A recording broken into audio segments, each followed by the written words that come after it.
One two প্রায় 1 থেকে 2 বছর পুরনো একটি পাখির বাসা। আমি আমার ভিডিওতে দেখিয়েছিলাম অনেক আগে এই পাখির বাসাটা। তো আমি আজকে আপনাদেরকে সেই পাখির বাসাটাই দেখাবো। তো এই পাখির বাসাতে আসলে আমার মনে হয় আর কি কিছু নাই বললেই চলে, এইটার উপরে বাসা করছে।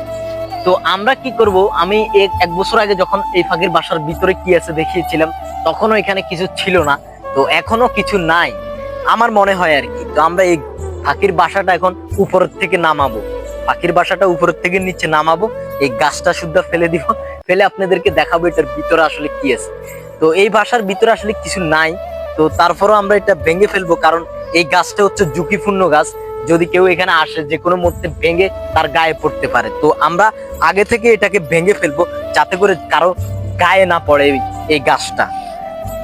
1 2 ও মাই গড, এটা তো অনেক শক্ত।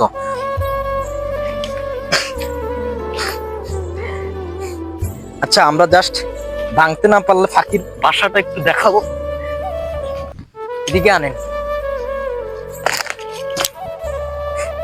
দেখছেন এটার ভিতরে আসলে কিছু নাই। এই যে অনেকগুলো পোকা আছে এটার ভিতরে, একদম পচে গেছে গাছটা, একদম পচে গেছে।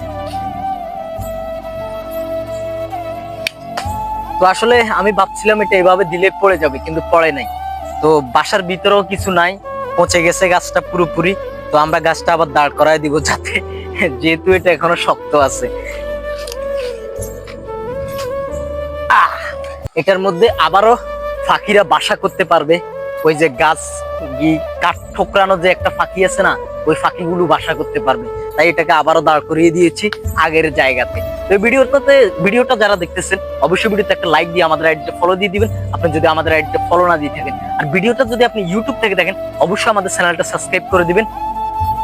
আল্লাহ হাফেজ, আবার দেখা হচ্ছে নতুন কোনো ভিডিওতে।